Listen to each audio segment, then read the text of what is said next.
Assalamualaikum warahmatullahi wabarakatuh.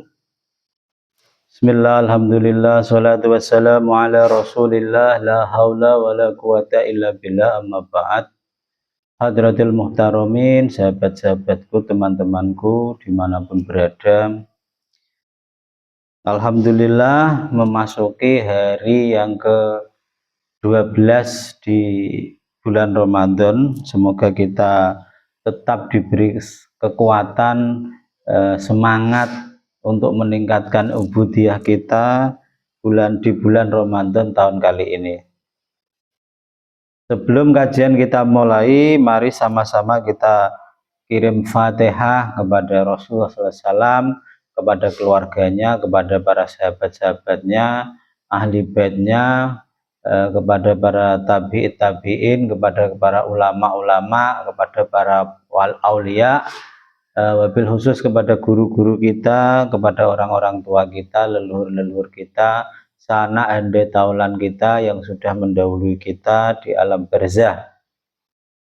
Wabil khusus kepada musannaf hadzal kitab ala niyatis sholihah. Al-Fatihah. A'udzubillahi minasyaitonir rajim. Alhamdulillahirabbil alamin arrahmanir rahim maliki yaumiddin. Iyyaka na'budu wa iyyaka nasta'in. Shiratal ladzina an'amta 'alaihim ghairil maghdubi 'alaihim waladdallin. Ighfir li wa liwalidayya wa lil mu'minin. Terima kasih. Melanjutkan kajian kemarin. Asrarut ta'awud utawi iki iku rahasia-rahasiane ta'awud. Qala al-musannif hadzal kitab rahimahullahu ta'ala wa nafa'ana bihi wa bi ulumi fid dharain amin. Wa id qala nalikane ngucap sapa abdu a'udzu billahi minasyaitonir rajim ing lafal a'udzu billahi minasyaitonir rajim. A'udzu nyuwun pangreksa kula billahi kelawan Allah minasyaitoni saking pangredune setan ar-rajimi ingkang terkutuk, setan yang terkutuk. Waliya'lam mongko ngerti sapa abet annahu setuhune setan iku adu iku musuhe abet wa mutarassidu lan kang nginjen-nginjen lisorfi qalbi maring ngengokake atine abet anillahi samengo saking Allah azza wa jalla hasadan hale drengki lahu maring abet ala munajati ing atase munajate bisik-bisikane abet ma Allahi azza wa jalla sumertane berbisik kepada Allah azza wa jalla wa sujudi lan sujude abet lahu maring Allah ma'annahu sumertane sak temene setan iku lu'inaden laknati sapa setan bisababi sujud bisababi sajdati wahidatin kelawan sebab sujud sekali. Taro kakang ninggal sapa setan ha ing sujud walam yuwafiqalan ora den paringi pitulung sapa setan laha maring sujud iku mang wa in ista'adzatahu lan nyuwun ke bau reksane abet billahi kelawan Allah subhana mauludur sinten Allah minhu saking setan bitarkima kelawan ninggal barang yuhibbu kang demen sapa abet du ing ma wa tabdiluhu lan barang kang ganti apa mahu ing abet bima kelawan barang yuhibbu kang demen Allahu sinten Allah azza wa jalla wala bimujarradilan ora barang kang ijeni qauluhu dawe Allah kaulu dawe abet fa inna min qasdi sabah sapa wonge sing ngarepake hu ing masib ga ing sak aduan utawa pepeka sing ngarepake ape gawe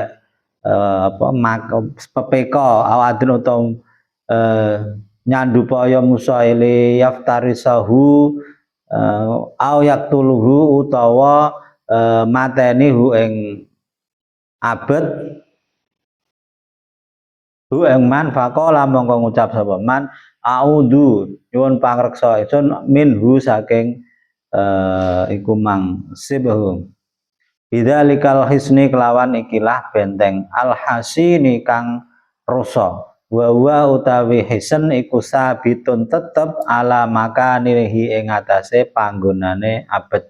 Wa inna dzalika mongko sak temene mengkono-mengkono apa audu lafal audu iku la yang ora manfaat hu ing dzalik bal la yaida bale ora balen ing audu illa tabdila angin genti al makana ing panggonan fa kadzalika kaya mengkono-mengkono iku mang yang fa'u man so utawi wong yat bau kang anut asyahwata ing syahwate abet alati ya kang utawi syahwat mahabus syaiton iku kang den disenengi syaitan wa makarihi lang kang disengiti wa makarihi lan den sengiti wa makarihi rahman lang kang den sengeti Allah kang maha welas asih wala yukni mongko ora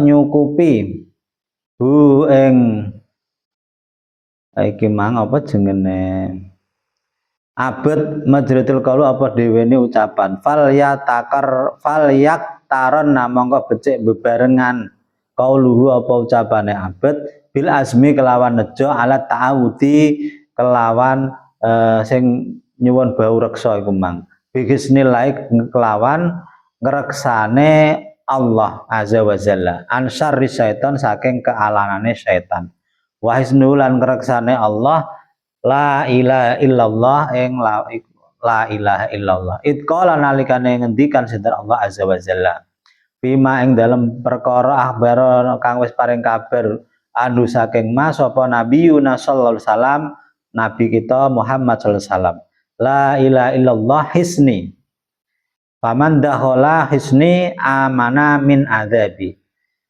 yaiku hadis la ilaha illallah ta'ala la ilaha illallah iku hisni pangreksa ingsun paman mongko tawi sapane wong dakhala iku manjing mlebu sapa wong hisni ing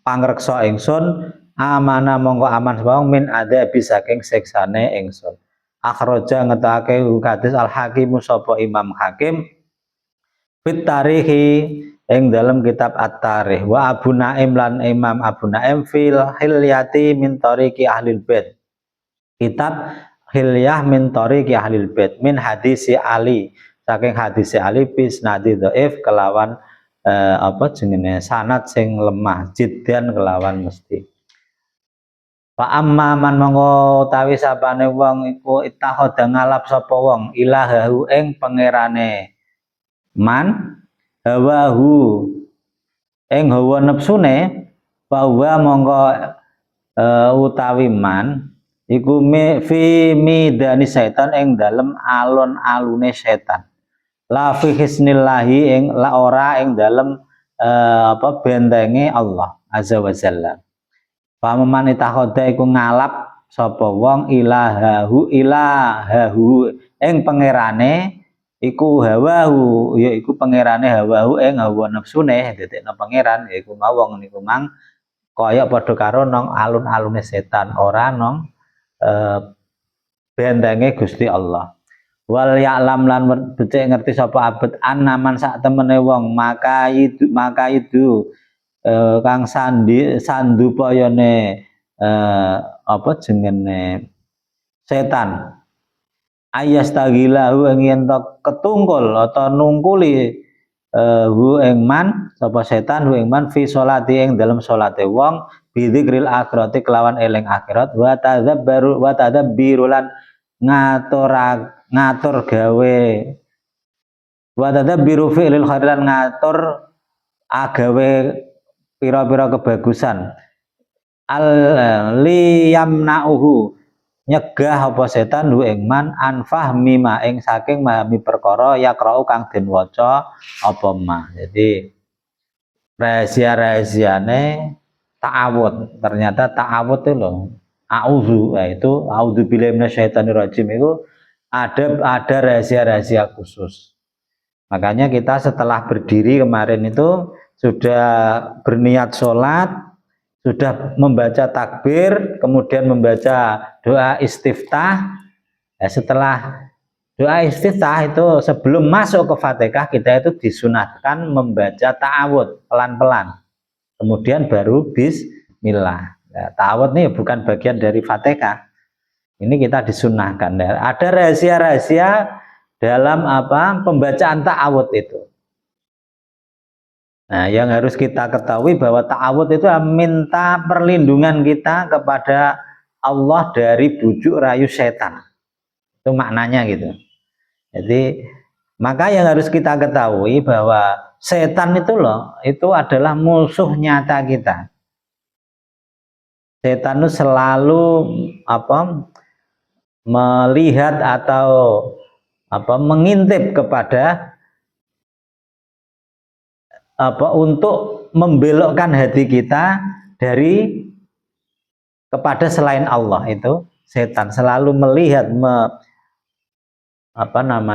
memantau hati kita supaya terus membisiki hati kita untuk lalai kepada Allah. Makanya setan itu termasuk makhluk yang iri dengki. Ketika ada seorang hamba selalu bermunajat bersama Allah dalam sujudnya, ketika sedang sujud atau sedang apapun berbisik mesra kepada Allah, itu setan itu sangat iri dengki. Sebab apa? Setan itu hasud.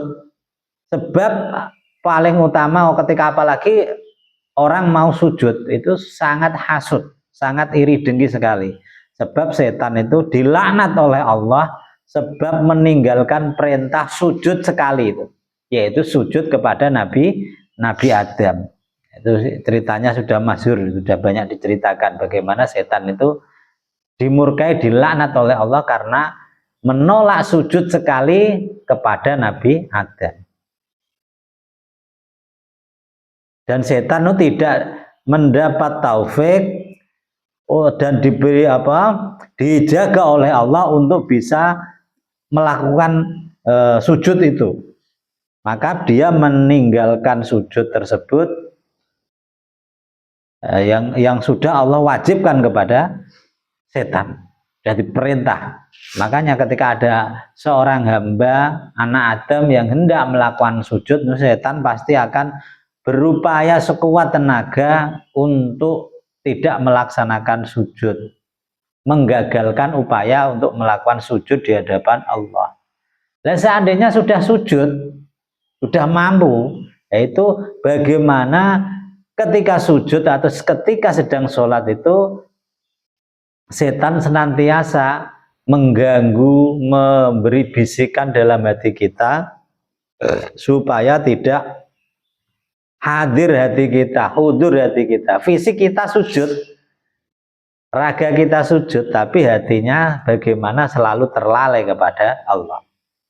Ini maksudnya seperti itu.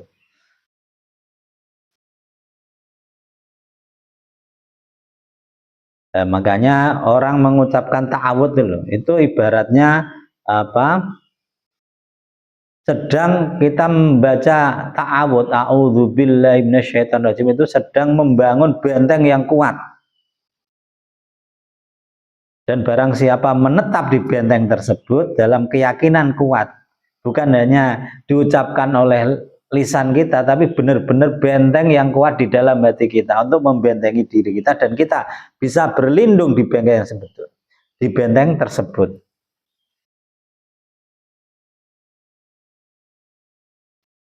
Nah, barang siapa kita itu mengikuti hawa nafsu kita, yang mana memperturutkan hawa nafsu itu adalah hal yang sangat dicintai setan, yang sangat disukai setan, dan paling dibenci oleh Allah, itu menuruti bisikan hawa nafsu, yang mana bisikan itu mula-mula yang selalu mengipasi hati kita, meniupkan bujuk rayu dalam hati kita, itu adalah setan untuk memperturutkan hawa nafsu. Maka tidak hanya cukup kita itu mengucapkan ta'awudz itu hanya dengan lisan saja, tapi harus dibarengi dengan niatan yang kuat dari dalam hati untuk minta pertolongan, minta dijaga oleh Allah Azza wa Jalla dari semua keburukan setan. Nah, itu seperti kita membaca ta'awudz itu seperti apa? Kita itu masuk penjagaan Allah ketika membaca kalimat la ilaha illallah. Itu sama. Kita membaca ta'awudz atau itu bentuk perlindungannya itu hampir sama.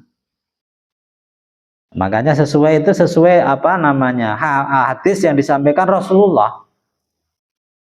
La ilaha illallah hisni, faman dakhala hisni amana min azabi.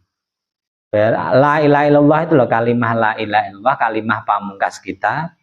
Itu adalah apa? Merupakan penjagaan dari Allah, merupakan benteng dari Allah. Ya, siapa saja yang masuk dalam penjagaan Allah itu maka dia akan apa? Terselamatkan, akan merasa aman dari siksanya Allah. Hadis ini dikeluarkan Imam Hakim dalam kitab Tarikh dan Abu Naim dalam kitab Hilyah min Thariq Ahlul Bait. Hadis dari sanadnya Sayyidina Ali.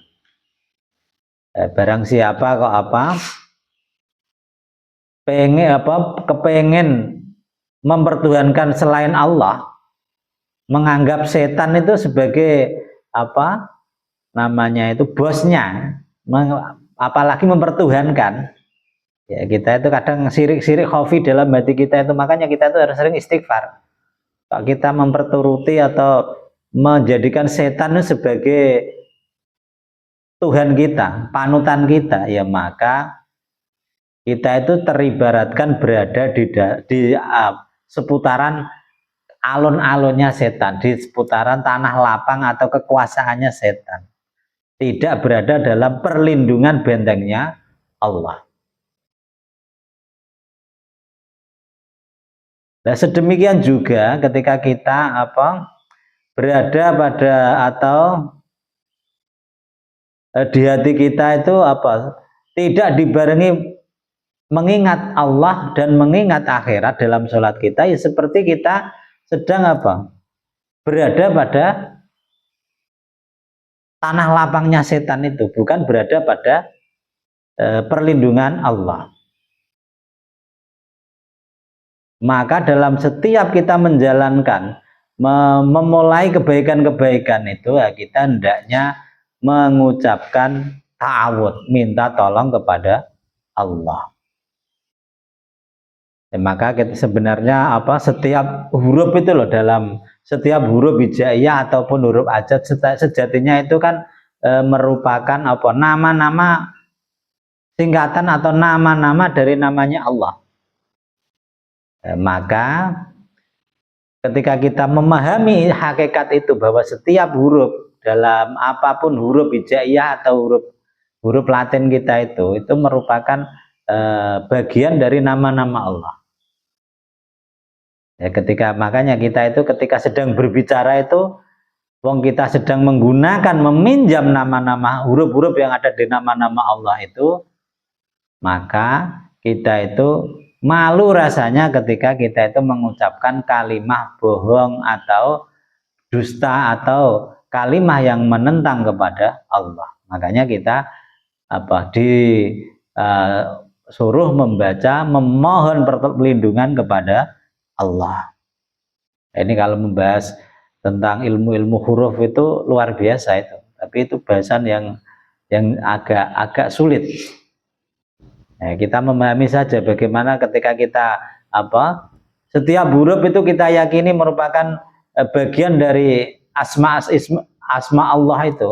Maka ketika huruf itu kita gunakan untuk berbicara, untuk itu kita sedang meminjam huruf-huruf yang menjadikan kalimah atau lafadz dari huruf-hurufnya Allah. Jadi malu kita.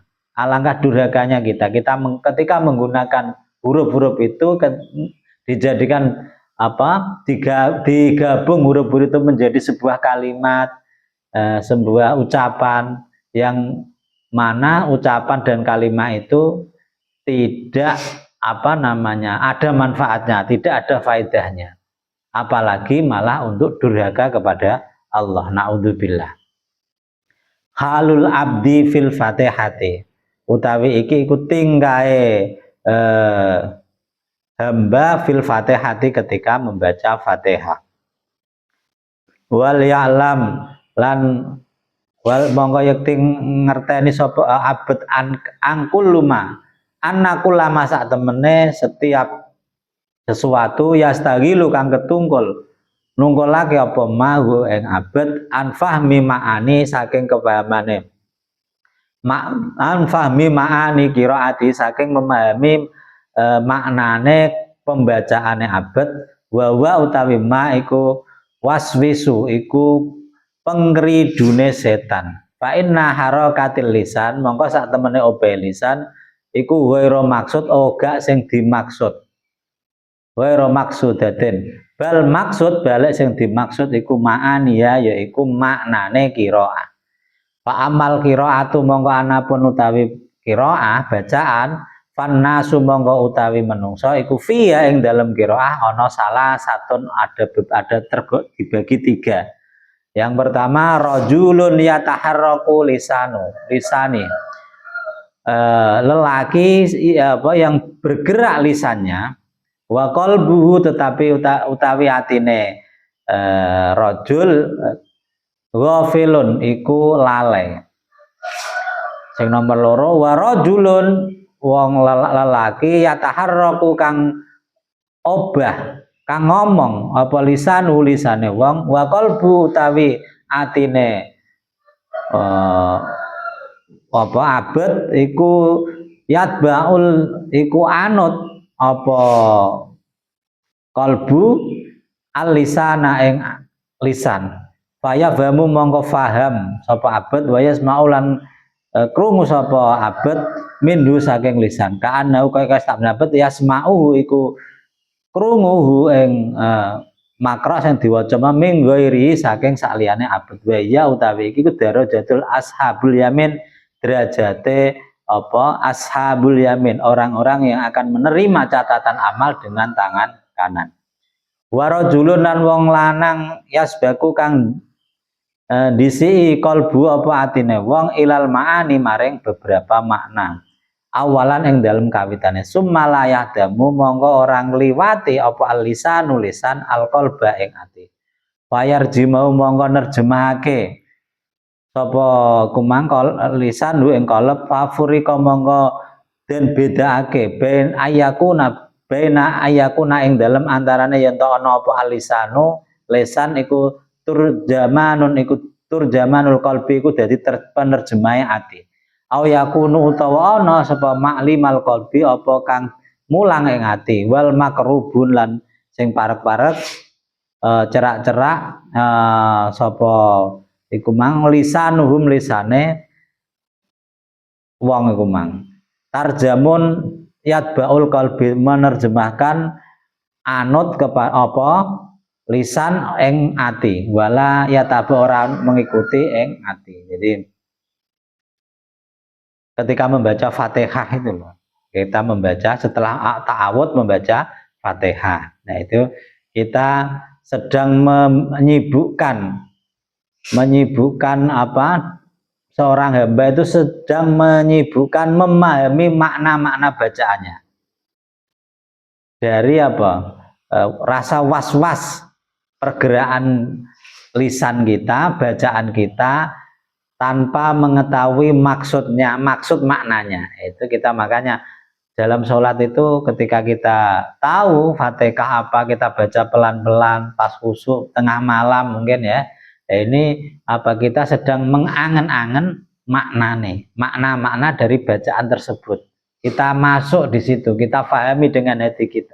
Dengan hati kalau tarawih beda lagi. Tarawih itu kan ngejar apa namanya biasanya kan cepat itu ya, cepat ya yang dipakai yang wajib-wajib saja, yang fardu-fardu saja. Kadang yang sunah-sunah itu banyak ditinggalkan. Itu ketika tarawih makanya bisa cepat. Ya, beda ketika makanya apa namanya, kita itu ada waktu-waktu khusus, mungkin tengah malam atau apa, kita baca dengan melatih kesempurnaan yang sedemikian dahsyat. Bagaimana ketika kita berta'awud, bertakbir, membaca apa doa iftitah, membaca apa Fatihah, itu benar-benar kita rasakan, kita jiwai dalam hati kita itu. Ya, dalam hal bacaan ini kita terbagi menjadi tiga. Ada seseorang yang bergerak lisannya tetapi hatinya lupa, ya sekedar baca cepat saja. Itu golongan pertama. Terus golongan kedua, orang yang lisannya gerak, hatinya mengikuti lisannya, dan faham juga mendengar dari hatinya bahwa dia sedang mendengar apa yang menjadi pergerakan lisannya. Hatinya itu mendengar, memahami. Ya, ini termasuk golongan ashabul yamin, orang-orang yang akan menerima apa catatan amal dengan tangan kanan. Kemudian ada orang yang seorang lelaki yang apa, hatinya itu mendahului, lebih paham dahulu kepada makna-makna dari yang dibaca. Kemudian lisan baru mengikuti hati. Itu ada yang tipikal seperti itu. Kemudian apa, menerjemahkan antara lisan dan hati itu terjemahkan. Nah, dari yang di hati bisa diterjemahkan oleh lisan. Makanya orang yang ini hatinya bisa mendekat dengan apa, memahami, atau bisa lisannya bisa apa, menerjemahkan apa-apa yang di hati itu, yaitu orang yang mengikuti hatinya atau mendengarkan apa ilham di hatinya mungkin. Nah, ini ketika kita membaca Fatihah itu kita harus seimbang. Makanya ketika di mulut kita, di lisan kita itu kita jaga kefasihannya, makhorijul hurufnya. Kemudian di hati kita juga harus benar-benar memahami maknanya. Itu bagian latihan yang penting sekali itu. Supaya apa? Supaya kita hati kita itu loh tidak lalai dari selain makna-makna ayat itu, atau lebih dekat mengingat kepada Allah. Kalau kita kan enggak, mulutnya baca Fatihah, hatinya sibuk entah kemana. Itu naudzubillah.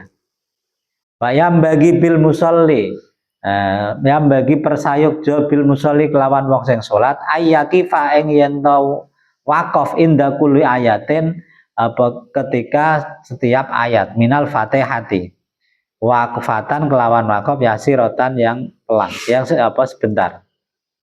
Yang tadiru hale ngenteni jawab Rabbi ing jawabe pangerane Rabb lahu maring abad.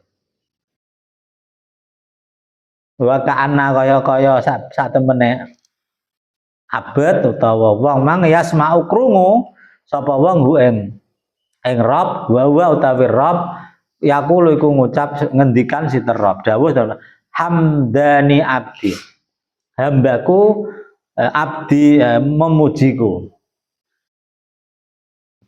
Itqala ketika ngucap sapa abad alhamdulillahi rabbil alamin. Nah, misalnya Fatihah baca itu. Kemudian diteruskan ar-rahmanir rahim. Nah, makanya di situ kita di apa ada wakofnya. Kita misalnya dalam bacaan atau setiap ayat kita wakof, tapi juga boleh wasol ya. Ketika wakof ada apa namanya pemberhentian ya. Alhamdulillahi rabbil alamin ar-rahmanir rahim. Bacaan itu misalnya itu, kemudian apa ada jeda di situ wakof yang sebentar. Maka Allah akan menjawab, seolah-olah Allah itu menjawab, Izna alayya abdi. Nah, ini hambaku ini sedang ngalem kepadaku.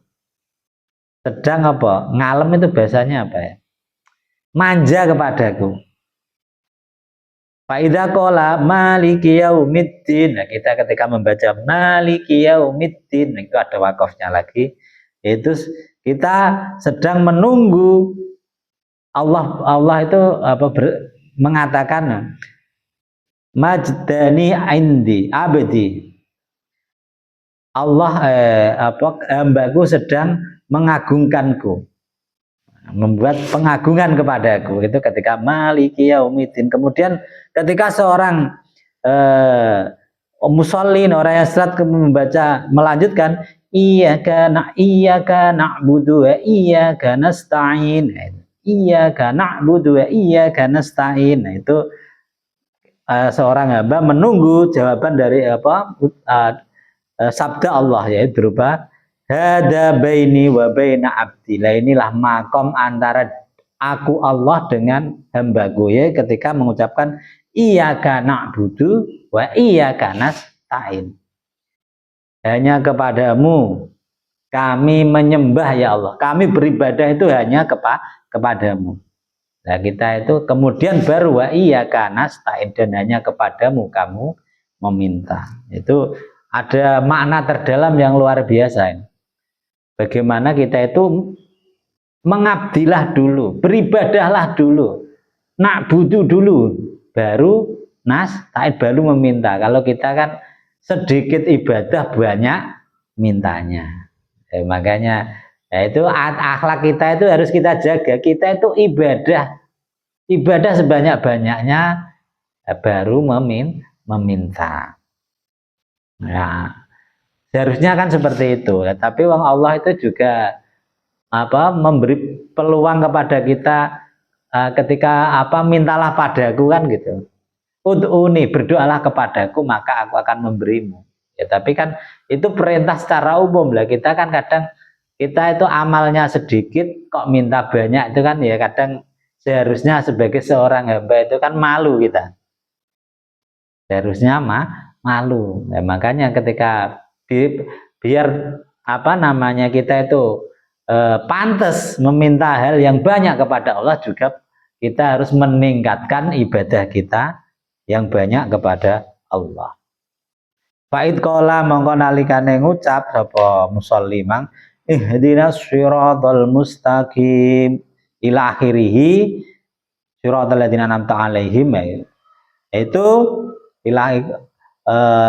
kita sedang menunggu sabda dari Allah, ucapan dari Allah, yaitu hada li abdi wali abdi maqala.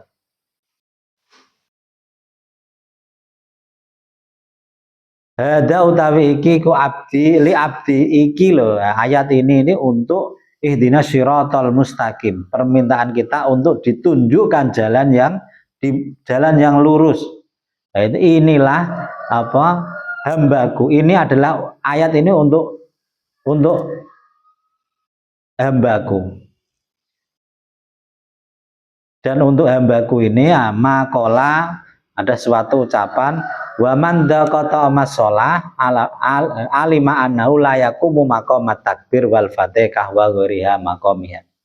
Wa man utahe sapane wong zaqa iku ngicipi sapa wong ta'ama sholati ing rasane salat. Alima mau ngerti sapa annahu sedune Allah la yaqumu ora ngegung orang ngenggon-ngenggoni maqamat takbir ing panggonane takbir wal fatihah lan fatihah ghairiha ing liyane takbir wal fatihah maqamah ing panggonane fatihah. Dan makanya kita dalam sholat itu kita ikut merasakan perasaan kita, ilmu rasane itu dipakai. Kita hayati sholat kita benar-benar, sehingga kita bisa menempatkan mana nih tempatnya untuk takbir dan membaca Fatihah, menempatkan pada tempatnya. Suasana takbir dan suasana Fatihah itu benar-benar kita tempatkan pada tempatnya. Kama layakumu kama kaitan layakumu karo jeneng apa ghairul qiyami, apa sakliyane ngadeg war rukuk wa sujud maqamaha ing dalem panggonane ya rukuk sujud. Itu kita harus ketika kita tahu maknanya, itu kita bisa menempatkan bacaan ini itu suasana hati kita karena kita memahami maknanya. Fakulu ubudiyah, mongko saben-saben ibadah min ubudiyatis sholat, dari peribadatan sholat itu sirrun, ada beberapa rahasia, watasiru